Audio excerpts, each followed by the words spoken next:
Buenas noches con todos. Buenas Esperemos un noches. par de minutitos a que se conecten el resto de compañeros, por favor.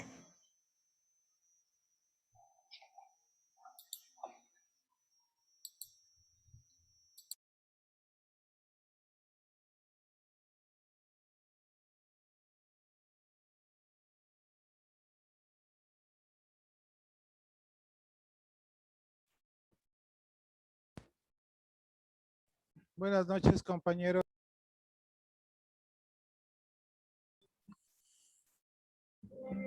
Buenas noches.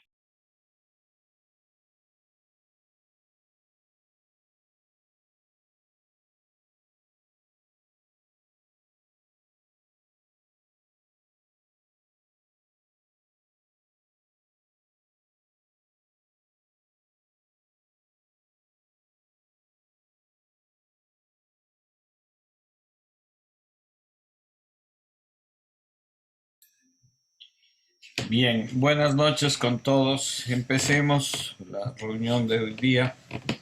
En esta semana les había mandado dos películas y dos textos a leer. Espero que no hayan tenido problemas con esa situación. Y de pronto muchos de ustedes dijeron que tiene que ver la una película con la otra. Pues bueno, en el transcurso de este taller vamos a ver sus coincidencias y diferencias. La primera película, Memorias del Subdesarrollo, una película cubana de Tomás Gutiérrez Alea, realizada en 1968. Eh, es una película que ha sido considerada por la crítica como un clásico ya del cine latinoamericano, una película que tiene una estructura muy singular, que es basada también en una novela, ¿no?, de un escritor cubano. Eh, Esta película tiene una estructura bastante interesante porque se asemeja más a un documental, ¿no? Tiene una estructura como de un documental, pero es bien interesante porque igual tiene una estructura clásica aristotélica. Pero antes de entrar a un análisis más técnico, sí quisiera, como todas las reuniones, que empecemos por saber cuáles han sido sus impresiones, ¿no? Vamos primero con esta película y después continuaremos con la película ecuatoriana Dos para el Camino de Jaime Cuesta y Alfonso Naranjo. Entonces, vamos con Memorias del Subdesarrollo. Las personas igual que quieran intervenir, que levanten la mano. Vamos con Giovanni, por favor. Buenas noches, compañeros, maestro, ¿cómo está? Sí, yo vi la película Memorias para el Subdesarrollo y sí, o sea, yo coincido que también está prácticamente que es como una propaganda de lo que es la Revolución Cubana, porque también se hace incluso un análisis de las promesas incumplidas de lo que es el capitalismo, ¿no? Y en sí ellos hablan y acerca de la sociedad cómo está corrupta y cómo se da la vuelta por todo lo que es el dinero. Entonces, la gran salvación que puede ser el socialismo. Entonces, más o menos va por ahí. Le vi que también algunas Giovanni, cosas. disculpe, ¿hay algún problema con su audio? No se le escucha muy bien. Maestro, no sé si me da tiempito de resolverlo, por favor. Sí, ahí se le escuchó mejor. Ah, ya. Le decía que las memorias sobre desarrollo todavía a mí me parece una propaganda sobre lo que era el socialismo de la Revolución Cubana, que hablaba sobre lo que eran las promesas incumplidas de lo que es el capitalismo y de lo que juega muchísimo el trabajo del socialismo, de la pobreza, para así agudizar mucho esa brecha, ¿no? Entonces, me parece que va por ahí el asunto. Muchas gracias. Bien, gracias, Giovanni. Vamos con Marvin, por favor. Marvin, le escuchamos. Buenas noches. Gracias, Carlos. Buenas noches, igual compañeros. Sí, efectivamente lo que dice el compañero Giovanni tiene toda la razón. Pues es una crítica que se hace, pero también se pueden analizar muchas otras cosas más. También se ve por ahí una frustración, creo que del personaje principal. Una frustración, en primer lugar, parece que como tiene una frustración dentro del tema artístico, literario, este hecho de Hemingway que siempre se trata ahí, y también la frustración de vivir en un país que él se da cuenta de que no desarrolla. El minuto 49, 50, por ahí más o menos, hace una crítica bastante fuerte en la cual dice que los cubanos como que no tienen ideas y que la gente en sí o los demás les ayudan a pensar. Entonces es como que una frustración, pero al mismo tiempo como que no se quiere ir cuando se va su amigo. Él le dice, no, yo ya me he ido a Estados Unidos, lo que no sé es lo que va a pasar acá. Y se entiende como que ese amor y odio que tiene por su patria.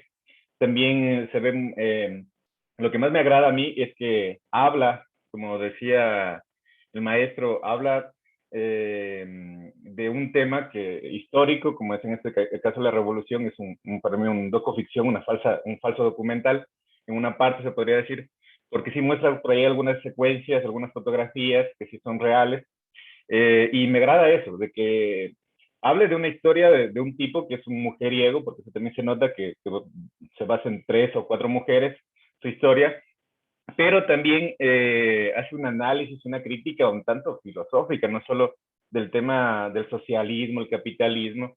Y lo que más me agrada es el hecho de que nunca lo vi venir el tema de cómo finaliza, el tema de que se mete en ese problema con Elena, y que inclusive hasta yo pensaba de que iba a terminar en la cárcel, porque como que todo apuntaba a que iba a terminar en la cárcel y termina absuelto.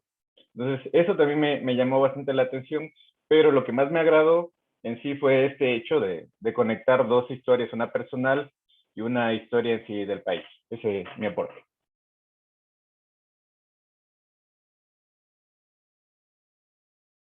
Gracias, Marvin, por sus apreciaciones. Sí, es interesante el hecho de que hay una crítica dentro de una crítica, ¿no? Ojo con esto, porque la película, igual que el texto en el que se basa, está ambientada en 1961. Hay que tomar en cuenta eso. Si bien la película se hizo en el 68, pero la historia, lo que nos narran, es en el año 1961 con la crisis famosa de los misiles en Cuba. Entonces, sí es importante tomar el contexto en donde se realice y en donde está contada la historia. Vamos con Cristian, por favor. A ver, memorias del subdesarrollo, ¿no? De las más interesantes que me ha parecido, ¿no? Debo confesar, bueno, estas 2 películas de esta semana son las primeras que realmente veo conjuntamente con mi familia, que para mí ya es algo positivo, que tomen la decisión de sentarse a mirar conmigo estas películas.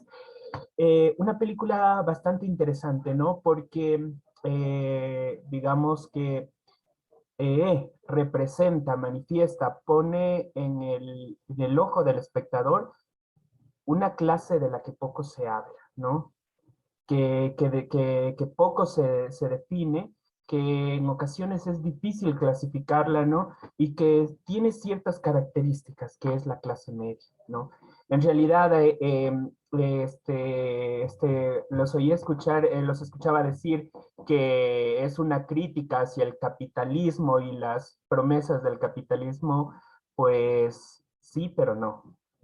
¿Por qué? Porque esta película no critica, habla de este entorno en medio de la revolución, ¿ya? Pero no critica a uno u otro y defiende, y defiende al que queda, sino que critica a ambos, ¿sí? Critica a ambos, critica a capitalismo y a comunismo y los pone en el mismo nivel, en el mismo grado de efectividad y en el mismo acarreo de desgracias. Entonces, nombrándolos como ninguno de los dos es un sistema que funciona para él. No lo vemos recalcarlo una y otra vez, incluso cuando la misma Elena le dice, pero o tú eres revolucionario o si no me equivoco es Batista. Y él dice ni lo uno ni lo otro, ¿no? Entonces es este ser que se quedó a la mitad, ¿no? Y eso es a lo que representa, ¿no? Una persona que, no, que sabe que tiene, que llegó a ese punto, a ese nivel más allá del bien y del mal, en que sabe que no existe eso, que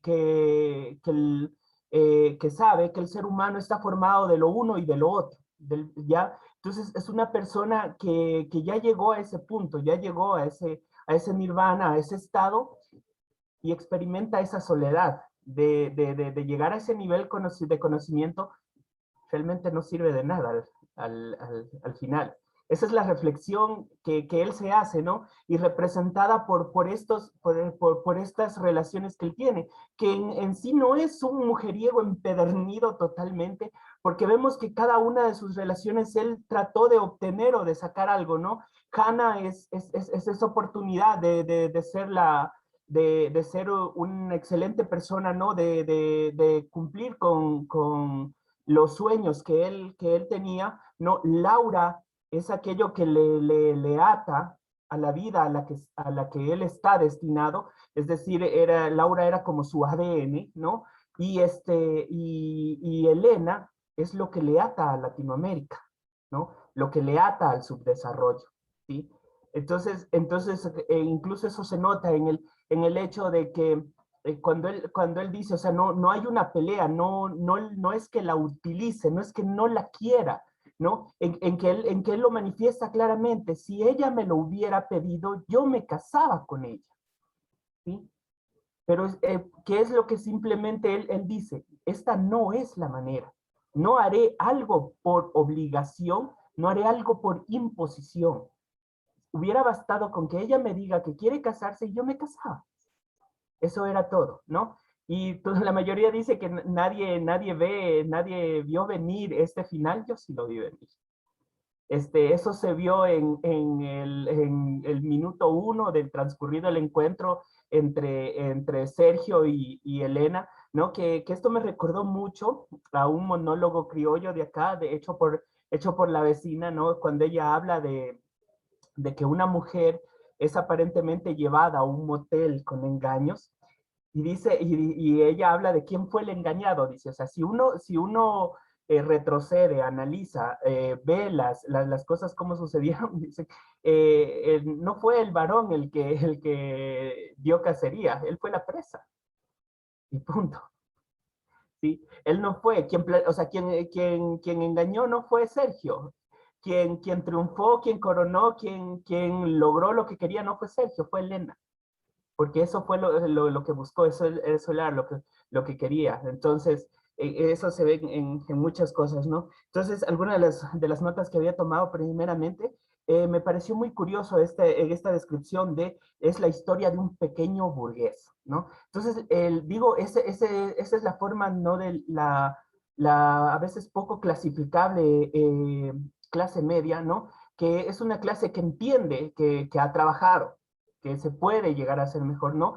Pero que no nació directamente de la burguesía, o sea, no goza de esos privilegios de la clase alta totalmente, pero los privilegios que goza sí han sido trabajados como haber pertenecido a la clase baja, a la clase pobre, ¿no? Entonces, es esto, entonces, ¿no? Es una forma de insultarlo, el llamarlo pequeño burgués, ¿no? Lo que me lleva a esa cosa, o sea, no, a veces no nos molesta que alguien tenga mucho, o sea, lo que nos molesta es que nosotros no lo tengamos, ¿no? Entonces, y por eso nos inventamos muchas cosas, como en Ecuador vivimos 14 años en donde decíamos, vamos a aplastar a los ricos, y nunca hicimos nada de eso, señores. Entonces, hay que sentar los pies en la tierra y saber qué es lo que se está haciendo y qué es lo que se puede lograr o no. Algo muy interesante también, es fácil ser comunista en París, ¿no? Que me recuerda a una de las declaraciones de Janet Nostroza, cuando precisamente hablaba de algunos partidarios, por ejemplo, del comunismo, ¿no? Del socialismo del siglo XXI, cuando les decía, hablan de una maravillosa y extraña y pacífica Cuba en la que nunca vivirían, porque para ellos huele a pobreza. ¿Ya? Entonces, es eso, o sea, es fácil ser comunista sin vivir en un país comunista. Es fácil serlo, ¿sí? Viviendo ahí ya es otra cosa, ¿no?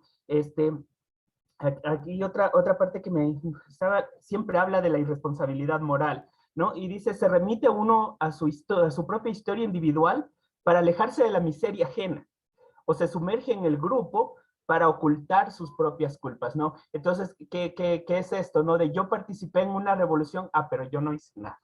Yo no maté a alguien, yo no disparé un arma, entonces yo soy inocente, ¿no? Y si por el contrario soy el que disparó el arma, pero fue porque era una revolución. ¿Qué es lo lo que está muy de moda hoy en día, ¿no? Cuando, por ejemplo, han salido cosas sobre Ernesto Che Guevara, ¿no? Que son cosas de su propio diario, que son fuertes, y que la gente dice, no, pero es que las revoluciones son así, y en las revoluciones hay muertes, y hay cosas fuertes, no es solo un juego, y ya. Y luego, entonces, para justificar en grupo la culpabilidad que se tiene, ¿no? Y lo otro de sacar su propia inocencia, ¿no? Diciendo que el resto del grupo lo fue, no fui yo no hice nada, ¿no?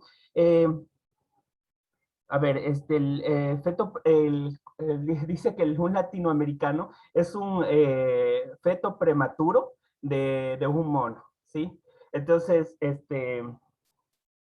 y esta cosa que él piensa, ¿no? Que dice que una mujer entre los 30 y los 35 está en esa etapa en que es fácil pasar de la madurez a la podredumbre. Y Latinoamérica es un país perfecto para eso. No sé cuánto se habrán dado cuenta que una fruta cuando se cosecha, rápido se pudre. Entonces, eso me pareció importante lo de un actor, no es alguien más, no es nada más que alguien que repite una y otra vez, ¿no? Que es esa concepción que tiene y que podemos ver, ¿no? Que es la concepción que también Elena mismo tiene, por eso nunca llega a ser actriz, ¿no? Porque ella no tiene una convicción verdadera de lo que es un actor, ¿no? Y de que hace notar por el otro lado a Sergio mismo y al grupo de amigos que tiene, que ellos han pasado por eso, ¿no? Porque han interpretado tanto papeles del bien como del mal, y que saben, ¿no? Cada una de las dos de las posiciones tiene su porqué y que no existe una definitiva. Eh, y una última declaración que creo que hace confundir a muchos cuando él dice, he visto demasiadas cosas para ser inocente y ellos tienen demasiada autoridad en la cabeza para ser culpables, ¿no? Entonces, es esto como les decía, él es inocente, pero no es un héroe, ¿no? Él es el protagonista, pero no es un héroe, ¿no? Él es solo, como les digo, alguien que se quedó en la mitad, ¿no? Entonces, esa resolución del juicio que da que, bueno, era claro que no iba a ir a cárcel, ¿no? Pero que la salida no fue triunfal, ¿sí?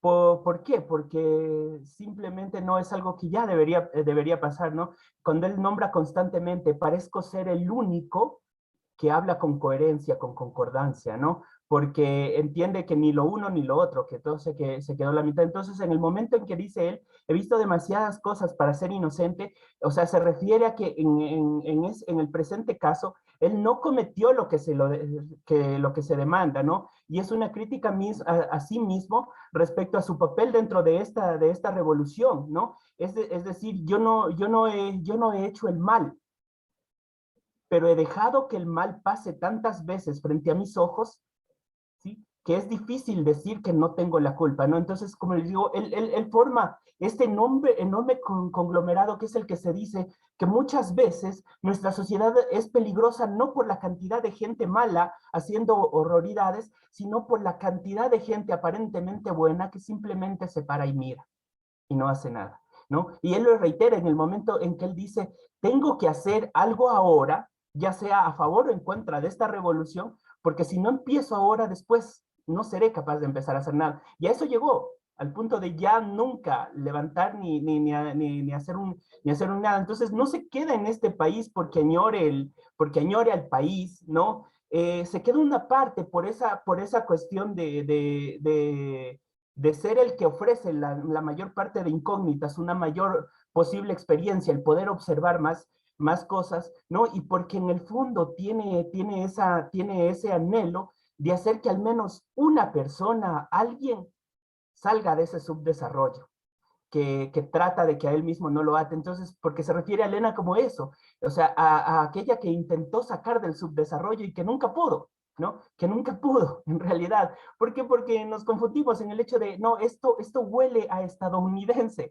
¿Cómo sabes a qué huele a estadounidense? Uno lo intuye, no, es como el olor a nuevo, ¿sí?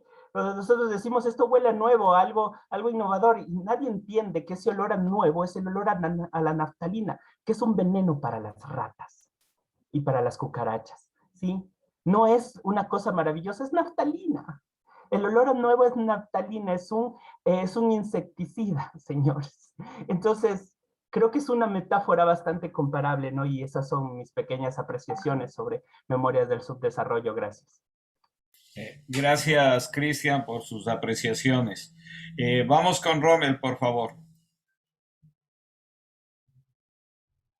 No se le escucha, Rommel, tiene que prender el micrófono. Ya, ahora sí. Buenas noches. Bueno, con respecto a la primera película, Las Memorias del Subdesarrollo, creo que, a ver, sí me gustó a mí esa película bastante, me gustó porque tenía cosas bastante interesantes, sobre todo, o sea, bueno, en los aspectos de cómo contaba la historia y las imágenes. Y también los diálogos. Y me refiero más a, bueno, a muchas cosas que él cómo describía el subdesarrollo. Un ratito. Bien, y bueno, creo que en sí, o sea, la película refleja bastante la realidad de Latinoamérica, ¿no? En cuestión de ese subdesarrollo y mucho el tipo de pensamiento que creo que la mayoría manejamos, me parece a mí. Y también creo que es igual, es una crítica, ¿no? Al subdesarrollo e incluso a los dos sistemas de gobierno que hasta el día de hoy se siguen, digamos, peleando por el poder. Ya, en cuestión de la segunda película, sí me gustó bastante. Pues, Disculpe, Rommel, que le interrumpa, pero vamos primero con la una, ya, analizándola y después la otra. ya. Ya, Entonces eso nomás, ya, gracias. ya, gracias.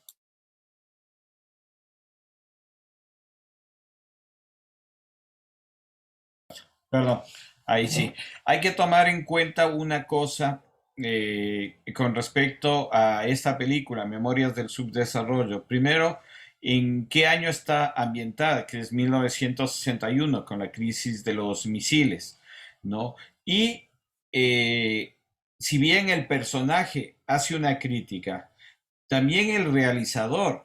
Es interesante la posición de Tomás Gutiérrez Alea, el realizador de esta película. Él ha hecho otras películas que son una constante crítica a la revolución, pero no son una crítica desde afuera, sino justamente es una crítica desde adentro, porque Tomás Gutiérrez Alea nunca se fue de Cuba. Él fue un tipo que vivió, desarrolló toda su producción en Cuba y murió en Cuba. ¿No? Este realizador. Él hizo una película en 1965 que se llama La muerte de un burócrata, justamente criticando a toda esa burocracia que se iba consolidando en los primeros años de la revolución, ¿no? Esa película es una comedia y es bastante interesante. Si pueden, les recomiendo que vean. Se llama La muerte de un burócrata, de este mismo director, Tomás Gutiérrez Alea. Y después él ha hecho, bueno, varias producciones que son una crítica fuerte a la sociedad, al machismo en Cuba, una película que se llama De cierta manera, y su obra máxima, digamos, que la conoce todo el mundo, que es Fresa y Chocolate, una crítica a la posición de cierto dogma con respecto a las personas que tienen una diferente orientación sexual, ¿no? Entonces es una película igual de una madurez, de una reflexión profunda. Igual está basado en un texto, en un cuento que se llama El lobo y el hombre nuevo. Entonces es bien interesante la posición de este realizador. Y yo creo que esa es la función un poco del arte y de la cultura. En cualquier sistema que uno vive, siempre tiene que ser crítico con respecto a lo que está sucediendo y a lo que está aconteciendo. Si no hay ninguna otra persona que quiera intervenir, quiero proyectarles un par de fragmentos de entrevistas a Tomás Gutiérrez Alea, realizador, para que ustedes los vean y seguimos comentando, por favor.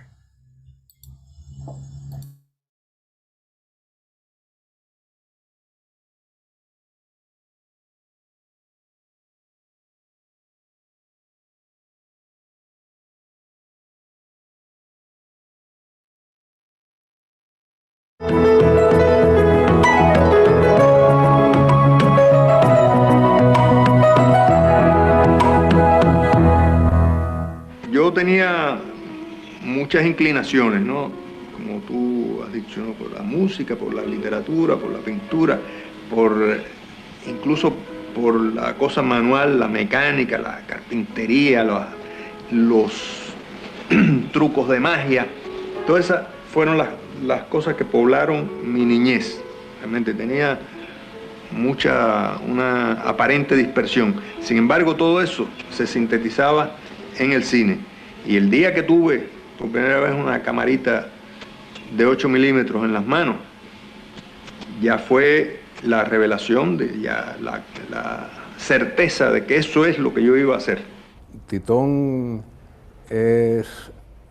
ha sido y será uno de los artistas más universales que ha dado Cuba. No solo como cineasta, como intelectual en sentido general, su trabajo ensayístico, de lo que significa el arte, de lo que significa el cine. Hicimos escritos, hicimos reuniones, hasta que decidimos hacer algo concreto. Y así surgió la idea de hacer el documental El Mégano, que hoy está considerado como el hecho histórico, que a partir de ahí parte el concepto del nuevo cine cubano.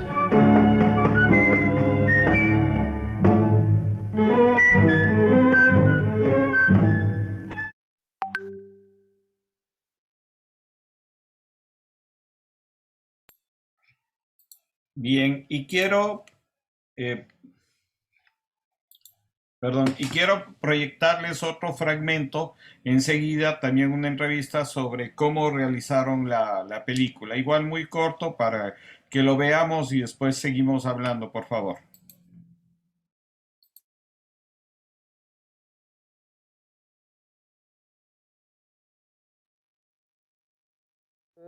Había estudiado en Italia en el año 51 en el Centro Experimental de Cinematografía. Allí coincidí con Julio García Espinosa, que ahora preside el Instituto de Cine. Coincidí con Fernando Birri, que es uno de los pioneros también del nuevo cine latinoamericano. 1 o 2 años después, también pasó por aquella escuela García Márquez, que preside ahora funda el nuevo cine latinoamericano. Es decir, allí se han formado algunos cineastas latinoamericanos y entre ellos yo. Memorias del Subdesarrollo fue estrenada en 1968. Es la 5ª película que yo realizo. Viene después de La muerte de un burócrata. Pero ustedes verán que es totalmente distinta. La muerte de un burócrata era una sátira, una comedia de humor negro. Esta, en cambio, es una película que, a pesar de que tiene una dosis de humor, es un humor mucho más delicado. Y es una película que invita a la reflexión sobre la realidad de aquellos momentos. Es decir, la realidad, digamos, de unos años después del triunfo de la revolución. Fue, claro, una película un poco más pretenciosa, más ambiciosa, digamos, en la que, como yo había hecho La muerte de un burócrata, que había tenido un gran éxito, yo fui contra ese crédito de popularidad y decidí hacer una película en la que no importaba en absoluto si tenía éxito de público o no. Realmente, para mi sorpresa, a pesar de que se trata de una película aparentemente difícil, compleja en su estructura, fue una película que tuvo una gran acogida tanto en Cuba como en el extranjero. Yo diría que es una de las películas cubanas que más se ha visto y que más popularidad ha tenido fuera de Cuba. El guión estaba en una noveleta de Edmundo Desnoes, una noveleta, una novela corta que Edmundo escribió en aquella época de un tirón, como una necesidad muy visceral. Yo la leí de un tirón y una vez que cerré la última página, lo llamé por teléfono y le dije que la quería hacer, lo cual era casi una locura, porque es una narración siempre en primera persona, casi todo es un monólogo interior, y que no suena nada la posibilidad de su traslado al cine. Sin embargo, eso como reto fue lo más interesante, ¿no? Nos pusimos a trabajar el guión. Yo creo que es interesante realmente la forma como decidimos acometer este trabajo.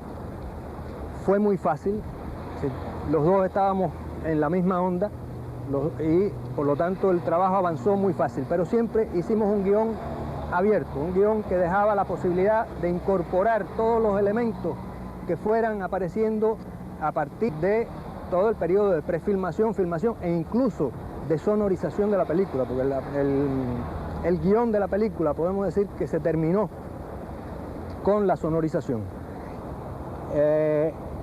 Para mí eso fue el trabajo más apasionante, porque muchas de las cosas más significativas en el film, como ustedes verán, por ejemplo, la presencia de un telescopio para caracterizar la actitud de este personaje como un espectador distante de la... fue una cosa que se nos ocurrió a última hora. Y como esa, muchos otros momentos de la película que son significativos y que se ocurrieron durante el proceso de filmación, a veces incluso por accidente.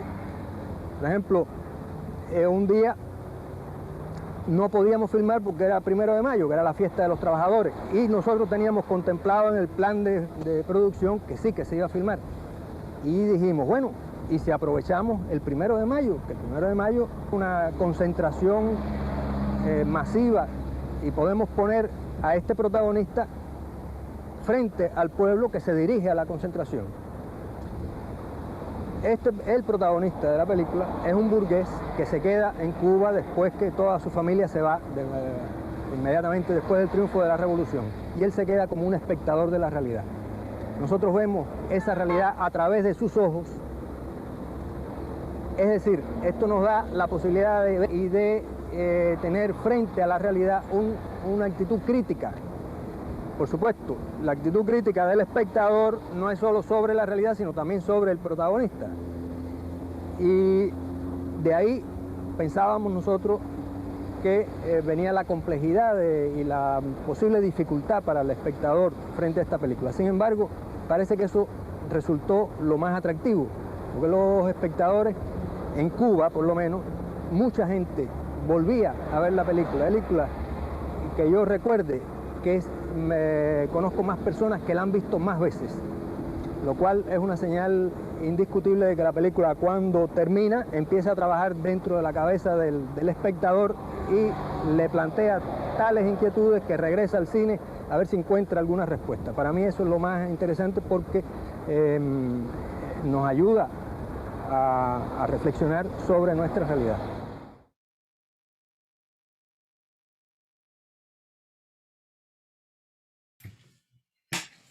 Bien, estos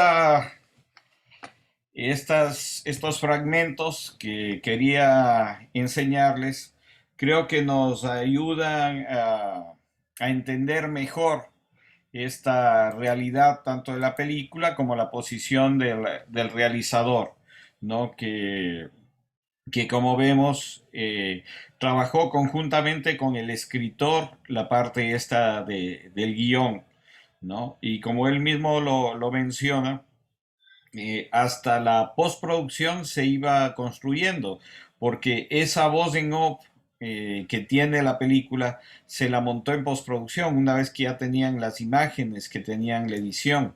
Yo tuve la oportunidad de conocerlo, fue mi profesor Nelson Rodríguez, el editor de esta película, y él nos comentaba que, por ejemplo, en el momento de que estaban en la edición, no se les ocurría, oye, ¿por qué no ponemos fragmentos de este documental o de estas tomas? Entonces fue un proceso muy creativo. No es que tenían, como dice el realizador, un guión cerrado que se filman estas escenas así, sino que era un guión abierto en donde iban incorporando cosas, no solo el momento de la filmación, sino el momento de la edición, de la postproducción, y hasta en la postproducción sonora iban metiendo diálogos o cosas de esa voz en off, ¿no? Que iba modificando la película. Yo creo que todos estos elementos hacen interesante a esta producción.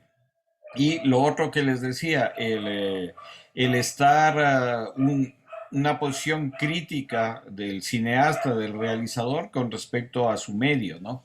Muchas personas que a veces dicen que no hay cómo hacer una crítica en los países comunistas, socialistas, ven que, por ejemplo, este tipo de cosas sí se lograron hacer, ¿no? Y igual que la otra película, que es inclusive para mí mucho más fuerte, que es La muerte de un burócrata, cómo hace la crítica a la posición de ciertos burócratas dentro de la revolución.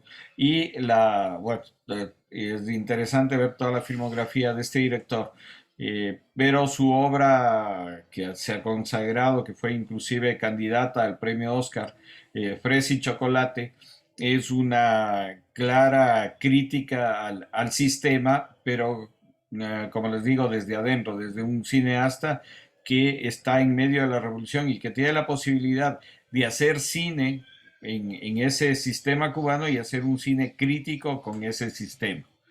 Bien, ¿alguien quiere hacer algún comentario, alguna pregunta con respecto a esto? O con respecto a estos fragmentos del director que acabamos de ver. No hay ninguna pregunta, ningún comentario con respecto a esto. Bien, continuemos entonces. La segunda película que les mandé a ver, Dos para el Camino, se realizó en 1980, estrenada en 1981.